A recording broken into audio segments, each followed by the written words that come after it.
It was May of 2017 when the Florida Maquis began trying to warn the world about the issues in Latin America, South America, Central America. While the mainstream media has been focused largely on the other side of the globe, things down here have been changing in a very dramatic way. Mexico has gone to the left. Venezuela, the leader of that country, has now firmly rebuffed every single attempt by the powers that be, so to speak, to remove him. Brazil is now set to be governed very soon by a man named Haddad and his vice president Davila, who is an avowed communist. The president of Peru, Kaczynski, resigned, and the man who took his place, Martin Vizcarra, is tied to the Shining Path, a communist, leftist guerrilla group that was the ISIS of its day. It's going in a direction that in the next year, I very much doubt there will be any welcome mats rolled out for Americans anywhere south of our border. It is an epic shift that we've seen in the last 2 years from these so-called shithole countries. If Mexico and Brazil and Venezuela wanted to turn the screws on the United States, they could cause us a great deal of harm.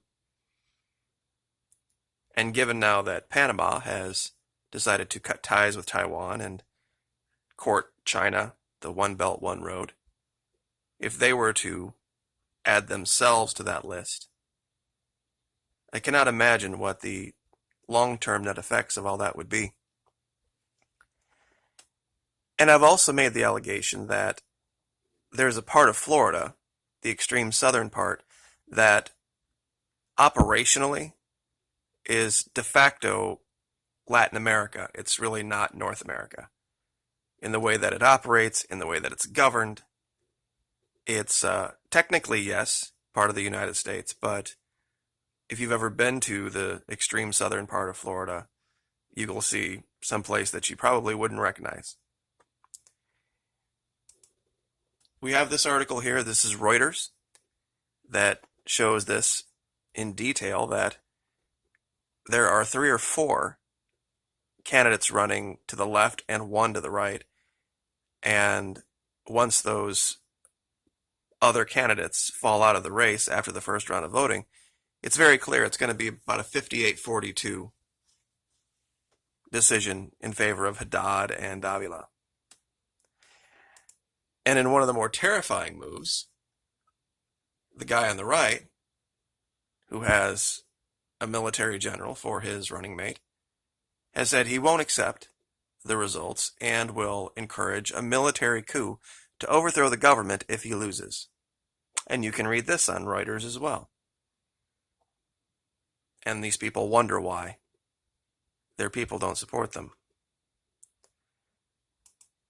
I've also made this allegation domestically, that Florida is going to have a new governor. And some people have pushed back on that, but now the polling is starting to show that. Tons of money is pouring into Florida for this guy. And he's made some very smart moves, while his opponent has made some very boneheaded moves. One of those, I think, would surprise you. See, this guy, Gillum, picked this running mate, his Lieutenant Governor, King. This guy's a former Republican. And in his history, back when he was in school, he made this comment. I don't know what social media it was.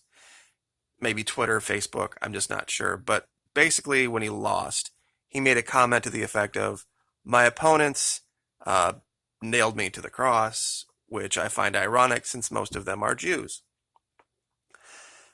Now, it wasn't technically completely anti-Semitic, but it was probably a poor choice of words. But his opponent has tried to run that out to make him seem like he's anti-Semitic. Now, if you know Florida at all, the conservative base of Florida probably wouldn't be opposed to the idea of someone being in office that might want to call out the Zionists, to call out the Jews for their policies and the way they've conducted themselves. Even though this guy's on the left, they might not necessarily have a problem with that. Now, on the opposite side of this, we have Ron DeSantis, and he has picked Jeanette Nunez to be his running mate. Now, he's thinking that because she's a woman and a Hispanic woman, that's going to court the Hispanic vote. But what he has failed to realize is that it's going to alienate his base. See, because Mr. DeSantis has been all in on Mr. Trump. The problem with Miss Nunez is this. Miss Nunez came to power running on the idea of getting children of undocumented immigrants to pay the same in-state tuition rates for college as other Floridians, and got that passed. Now think about how big of a sea change that is from our current leader in Washington, the guy who got put into power running on the idea of throwing these people back across the border and building a wall. Now, the lieutenant governor from his party basically made her name in politics by pushing the idea of, no, not throwing them back across the border, no, not building a wall, actually leaving them here and letting them go to school here and treating them as if they're citizens. And this is who Mr. DeSantis has picked as his running mate. He thinks it's going to get Democrats to vote for him, or he's going to get Hispanics to vote for him because of this, when his base is going to lose their mind.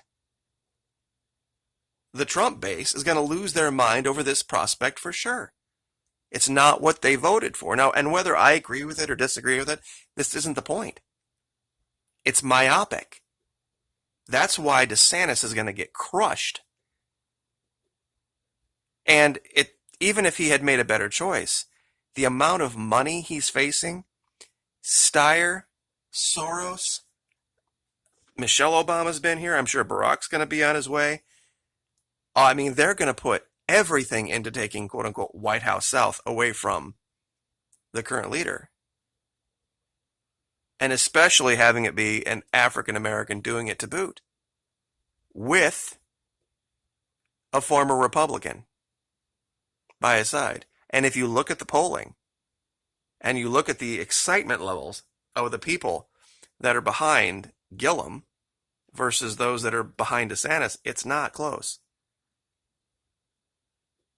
And this is why I say this is part of the wave that's going through Latin America, which makes me believe that Florida is more a part of that than anything else.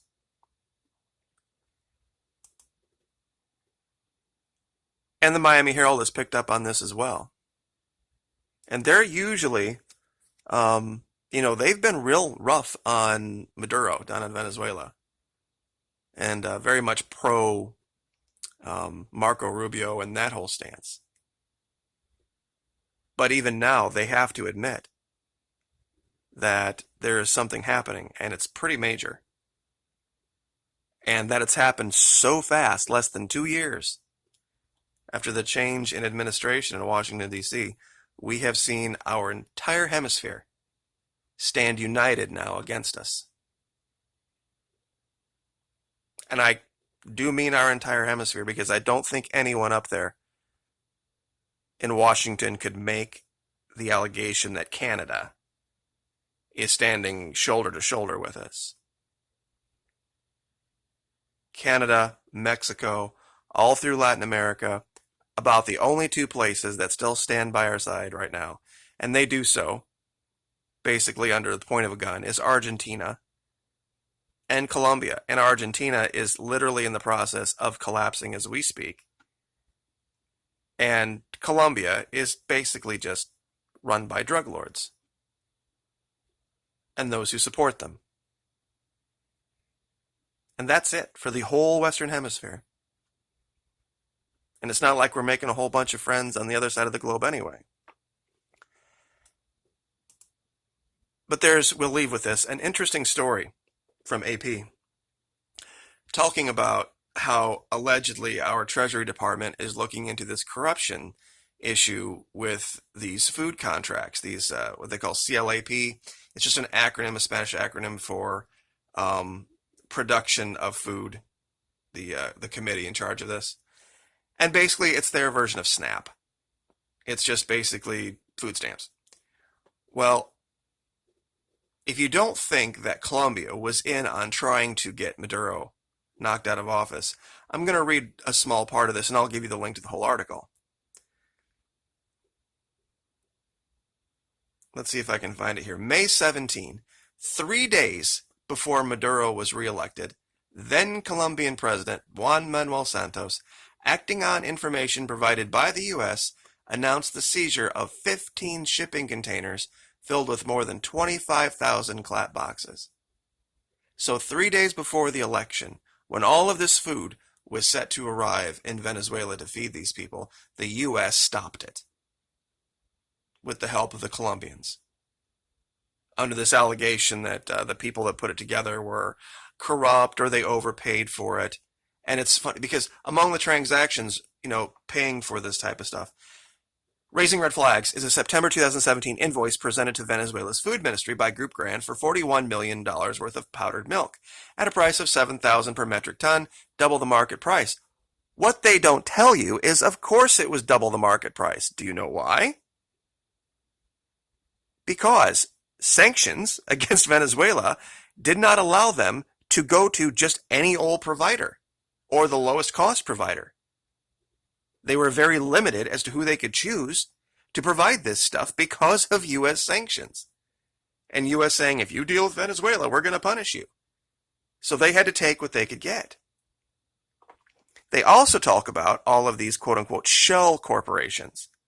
Well, the reason no shell corporations exist, once again, is because of the sanctions.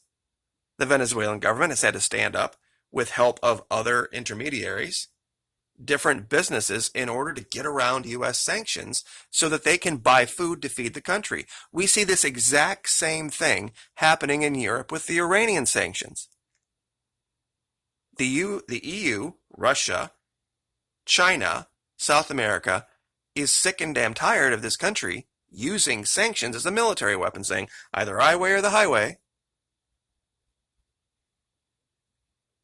It's a bizarro world.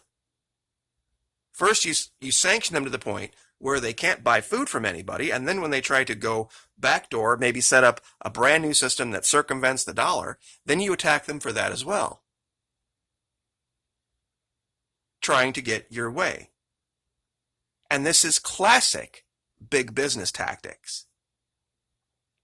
And so I guess congratulations, you got what you voted for. See how that works out for you. Trying to strong-arm the entire world into doing things our way by starving them. And I guess that was the point we wanted to start at today. I should have started at. This myth that Maduro was the one starving his people, when clearly it was the United States causing that paradigm, not him. So we'll leave it there. Thank you, everyone, for the support. I very much appreciate it. Like, share, subscribe, and we will see you next time.